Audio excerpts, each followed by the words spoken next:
Other news, President Tinubu, governors and Nigerians honor fallen heroes on the 2024 Armed Forces Remembrance Day.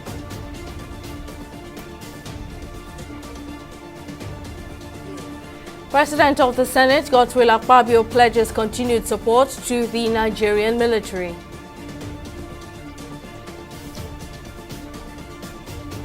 And Nigeria's inflation rate hits 28.92% amid high food prices.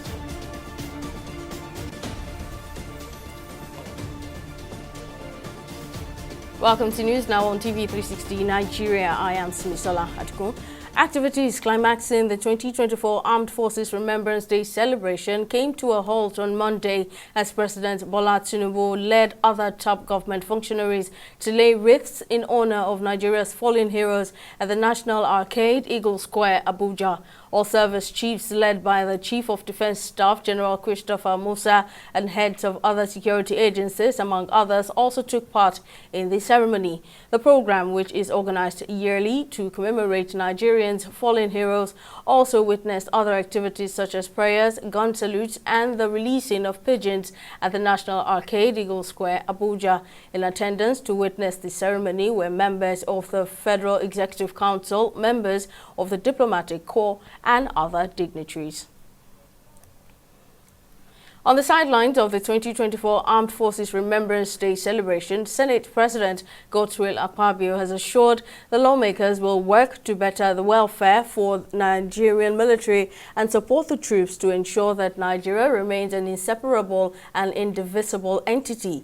He gave the assurance at the interdenominational church service for the 2024 Armed Forces Remembrance Day celebration held at the National Christian Center, Abuja, on Sunday.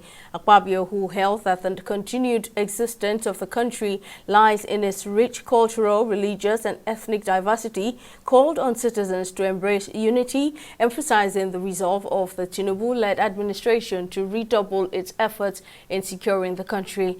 On his part, the Chief of Defense Staff, General Christopher Musa, urged Nigerians not to refrain from assisting the military as the nation looks to address issues that threaten its existence.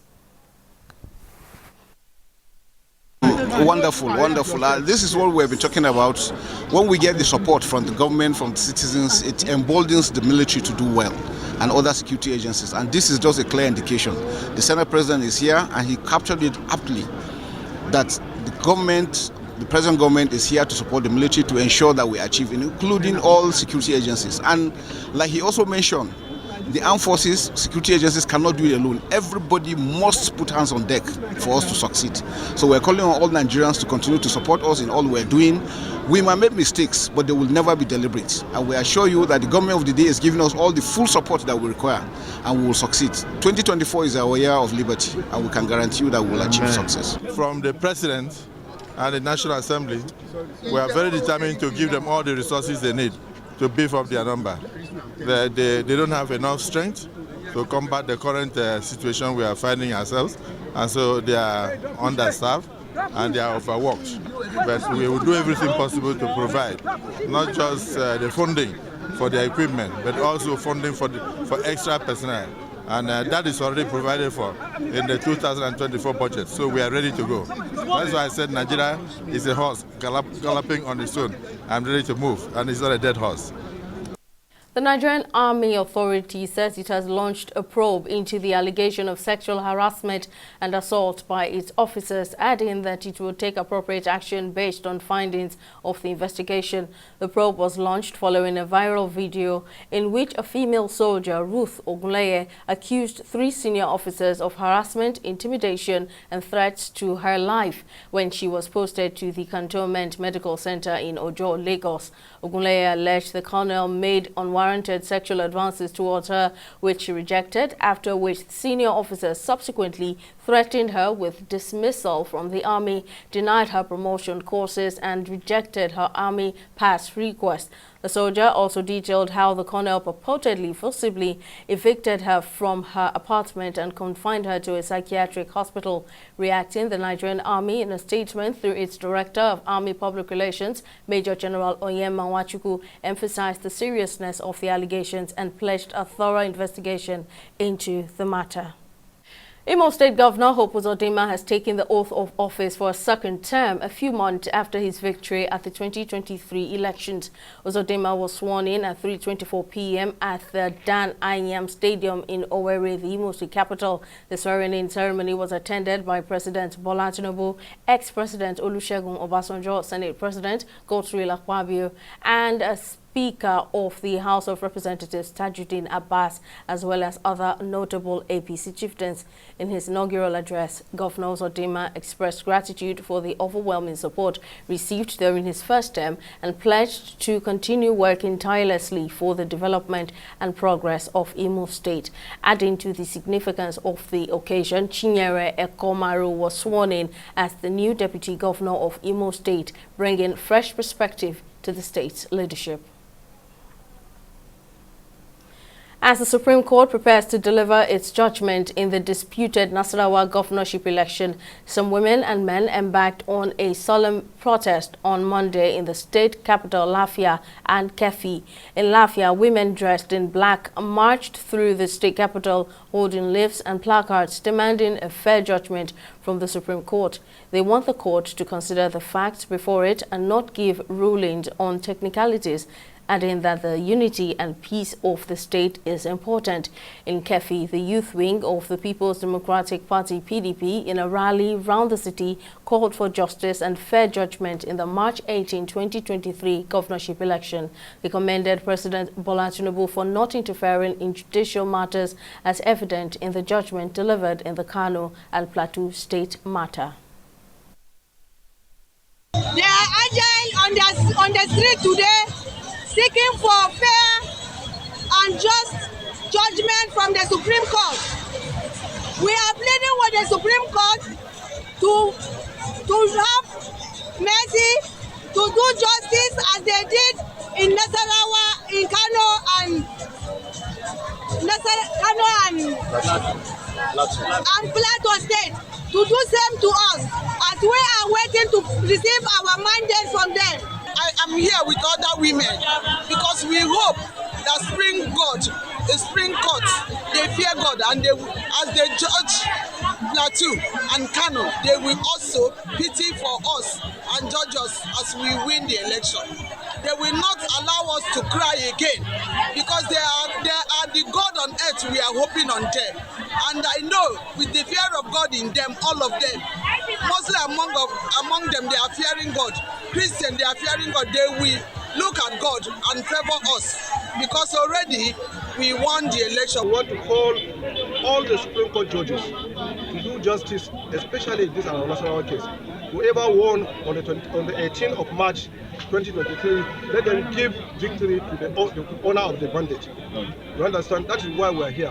And we want to tell our people to be law-abiding.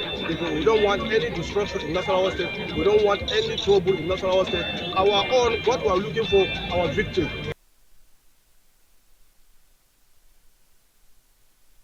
Let's now go back to the story of alleged sexual harassment on one Ruth Ogunleye by senior officers of the Nigerian military when she was posted at the Cantonment Medical Center in Ojo, Lagos. Let's discuss it further. Gender rights activist Betty Abba joins me on the news. Thank you for your time, Mrs. Abba. Now, these allegations made by the female soldier Ruth Ogunleye reveal the high prevalence of workplace sexual harassment in Nigeria. Now, are sexual assault and gender discrimination laws a sufficient solution to end workplace harassment in the country?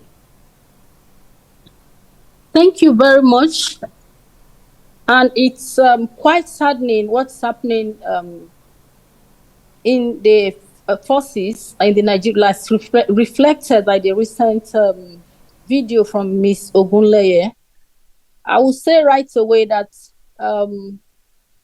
this is an indication of what is happening all over the country, not just in the army, but all over the country. And Ms. Ogunleye happens to be maybe 1 out of a million, 1 out of 10 million young people, women especially, who have mustered the courage to come out to speak publicly about the situation, damning the consequences of her action, because as it is, she had had enough. So it's not just quite prevalent. Many people are afraid of speaking out. And then, right to your question, the laws, we have laws on so many institutions, so many organizations right now have laws about on workplace harassment, policies on gender-based violence. In Lagos, for instance, because of the high prevalence of, or reports, several reports about children, school children being sexually molested, being defiled, violated generally by their teachers and caregivers. Lagos had to force schools, mandated schools, to have a workplace policies on sexual violence, gender-based violence in general. But then having the laws is not enough. What about enforcement? And that has been the problem in Nigeria, not just with regards to sexual harassment, but all facets of life, where you have all kinds of laws. But for a start, many people are not even aware of the existence of the laws that govern, that protects their rights.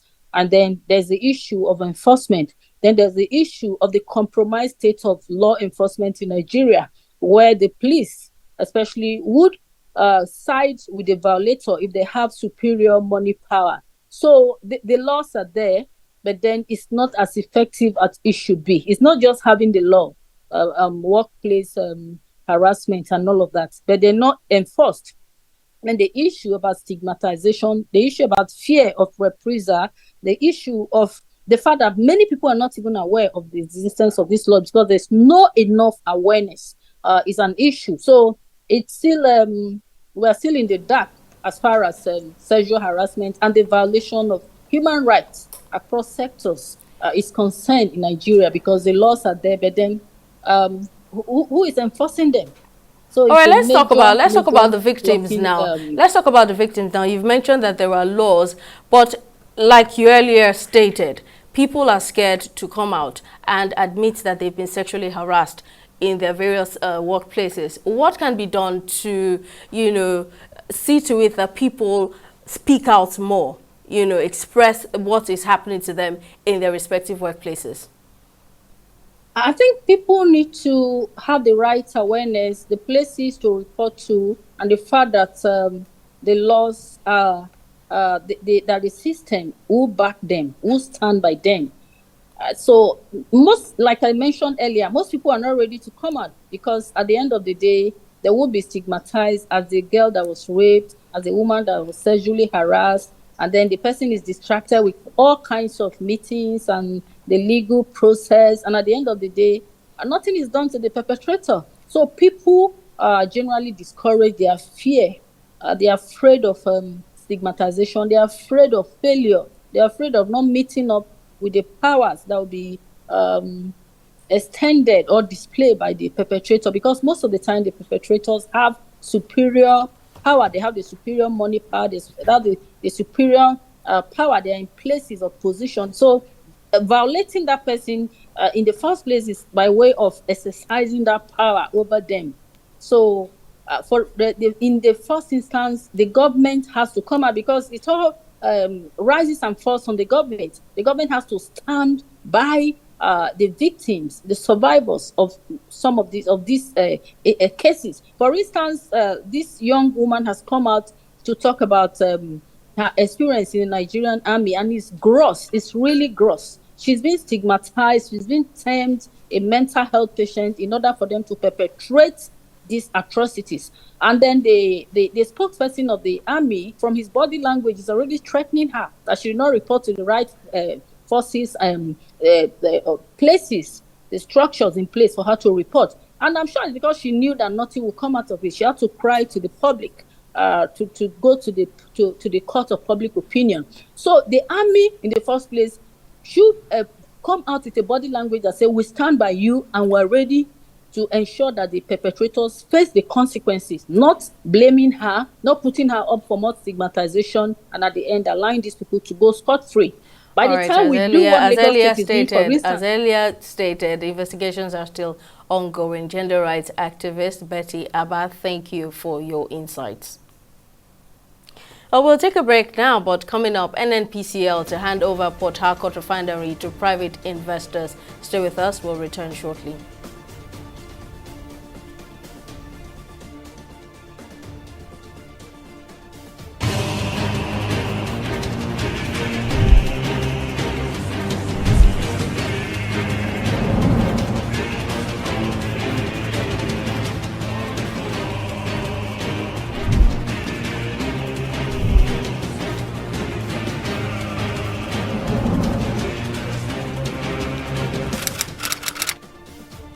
In the last 3 years, we have built a multi-purpose center, which is the envy of all in our constituency. And I can tell you that the people who are living there are already enjoying it. Guy, do you think what this man just said is true? See, I seriously doubt. I'm sure it's one of those their silly lies. And wait, do you know there's a way to find out if these things he's saying is true or not? This is the Construct app. It gives people like us a sure way to track implementation of constituency projects. It gives valid and verified information on location of projects, amounts allocated, amount funded, the level of job done, and even the profiles of concerned legislators. You and I can post directly on this app. Are you serious? This is the Go-To app if you want to know how our Commonwealth is being expanded by the government. Wow. Let's even see if what this man said is true. Show me. The Construct app is developed by Other Paper Nigeria with support from USAID and is available on both Google Play Store and Apple Store. And it's true. Of course, I told you.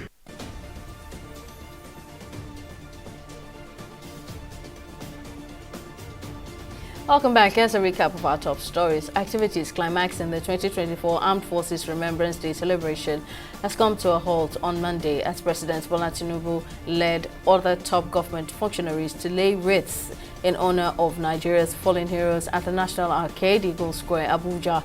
The program, which is organized annually to commemorate Nigeria's fallen heroes, also witnessed other activities such as prayers, gun salutes, and the release of pigeons at the National Arcade, Eagle Square, Abuja. We also told you that on the sidelines of the 2024 Armed Forces Remembrance Day celebration, Senate President Godswill Akpabio has assured lawmakers will work for better welfare for the Nigerian military and support the troops to ensure that Nigeria remains an inseparable and indivisible entity. Akpabio, who held that the continued existence of a country lies in its rich cultural, religious, and ethnic diversity, called on citizens to embrace unity, emphasizing the resolve of the Tinubu-led administration to redouble its efforts in securing the country.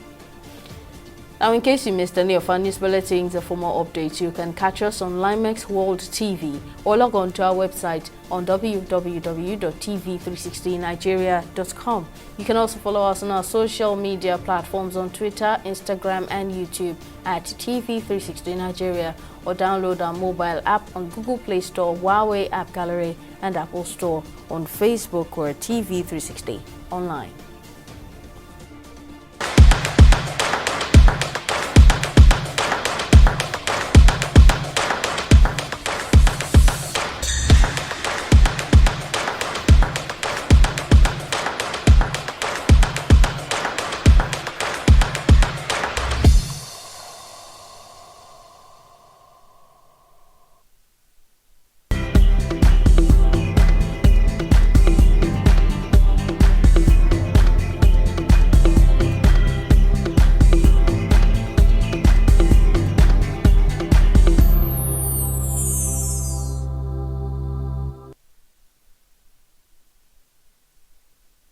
Let's now join Opeyemi Owosheni for more happenings in the business world. Over to you, Opayemi. Thank you, Simisola. Hello and welcome to Business News. In the world of business, as the Port Harcourt Oil Refinery comes to life, the Nigerian National Petroleum Company Limited (NNPCL) has concluded plans to hand over the government refinery to private operators. In a publication on its website on Monday, the NNPCL disclosed the contract scope shall cover refinery businesses processes like long-term and short-term production, operations planning, production and operations execution, monitoring, reporting and optimization of operations, maintenance execution, health and safety, environmental management, minor projects, and others. The NNPCL added that it is seeking to engage reputable and credible operations and maintenance companies to operate and maintain the Port Harcourt Refinery Company. Still on business, Nigeria's annual inflation rate rose to 28.92% in December 2023 from 28.20% in November 2023. Now, according to the National Bureau of Statistics (NBS), the December 2023 headline inflation rate showed an increase of 0.72 percentage point when compared to the November 2023 headline inflation rate. Furthermore, the Statistics Bureau said on a month-on-month basis, the headline inflation rate in December 2023 was 2.29%. Which was 0.20 higher than the rate recorded in November 2023. Now, economist Mukhtar Mohammed joins me to discuss this new increase. Thank you for your time, Mr. Mohammed. Now, the possibility of Nigeria reaching the 30% inflation rate seems inevitable. Do you think the government is doing enough to or taking appropriate actions to address the rise in inflation? Well, you can't say the government not doing enough, or I mean, we need to look at it. It took us 11 months to be in this where we are today. So definitely, even if the government is doing, sometimes you won't see those results coming in early, especially when it has to do with food inflation, when it has to do with cash crops, when it has to do with importation of some of these goods. So it takes time before you begin to see those results. Unfortunately, the problem with the food inflation is that even what we can produce, we've not been able to produce it. And even if we can produce it, the machineries to produce this, it has to come from outside the shore of this country. And we don't have the FX. So when you have to sort for FX in the secondary market to bring in your machineries, that makes that cost of production have gone high. Then transportation also, because of the increment in fuel price, has also affected the movement of goods and services, especially in the rural area. Then you must not forget insecurity is still there, the banditry, kidnapping, armed robbery, terrorism, and everything. So these are problems that the government are tackling, but again, I don't think we have a short-term solution on hand yet. So we need to begin to look at the long-term solution, and which the current administration seems to say they are working on, and trying to make sure that we have food in all our homes, because again, food is the major, I mean, is what the common man need at this time, because if you don't have food, then how can you be productive? So I think the government should hasten policy to make sure that we are self-sufficient in major of our household food items, and then make FX available, because some of these machines have to come outside the shore of this country. Then also begin to look at how you can begin to fund agriculture. We used to have the Agricultural Development or Agricultural Cooperative Bank, but all these have gone moribund. Maybe something the government needs to look at and begin to think how I can give farmers agricultural loan on a single digit. The Goodluck administration, Goodluck Jonathan administration did that some years back. I think it's something they should look at and see how workable it is. Okay, so Mr. Mohammed, back in July 2023, President Bola Ahmed Tinubu declared a state of emergency on food insecurity to tackle the increase in food prices, which has been chiefly attributed to the removal of petrol subsidy. Now, do you foresee a reduction of food prices anytime? I don't see that yet. Like I said, what you gain one way, you lose the other way. We might see petroleum price come down if many things go back because of the Dangote refinery that is coming to stream. We might see, we might see it go down by small margin, but that will not bring down the cost of transportation, because again, when you look at those parts of those cars and the machineries, the movement that we're going to use for production or for movement, they are not produced here, so we still need the FX. So the major challenge with inflation in Nigeria has not been not only because we are not producing enough, but also when we are importing again, we are importing at a high cost because of our FX volatility. So it's a major challenge, and thank God that the government said they've gotten the about 2.2 billion of the expected $3 billion from Exim Bank Egypt. So hopefully that would also help. Mr. Mohammed, I'm afraid that's how much you can the take on the news. Thank you for speaking to us. Moving on, we'll take a short break and be back with Stock Market Report.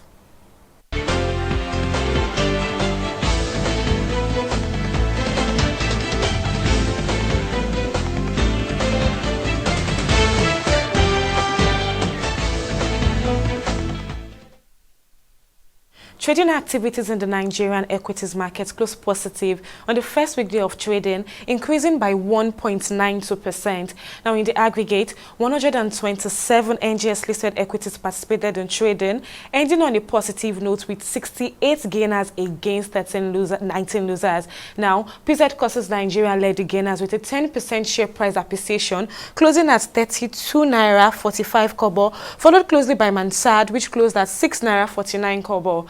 Now, at the end of the first weekday of trading on the Nigerian Stock Exchange Market NGX, a total of 807 million volumes of shares were exchanged in 13,647 deals, corresponding to a market value of over 11 billion were traded. Now, a shift to our select global stock. European stocks fell on Monday as bond yields climbed and Chinese equities dipped after the country's central bank unnerved investors by skipping an expected rate cut. Now, U.S. markets were closed for Martin Luther King Jr. Day, leaving Japan's Nikkei in a bullish trade at 0.91% and the US FTSE in a bearish trade at 0.48%.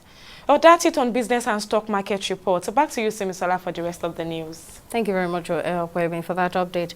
Now, on the foreign scene, thousands of German farmers, truck drivers and agricultural workers have gathered with tractors and other heavy equipment in front of the Brandenburg Gate in central Berlin for a demonstration against the government's plans to end tax breaks on diesel fuel.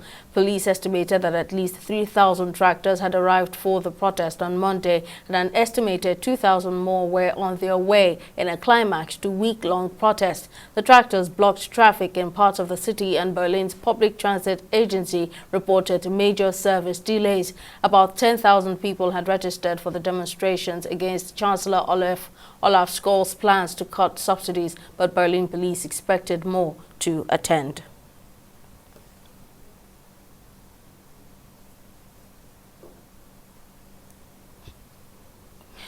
Now, in sports, report from the Super Eagles camp says 25 players are now in the team's camp in Abidjan following the arrival of OGC Nice star Terem Murphy.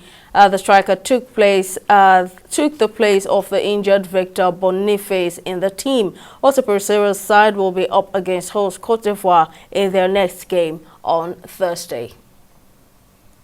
Well, that's all on News Now. Thank you for watching. See you next time. Bye for now.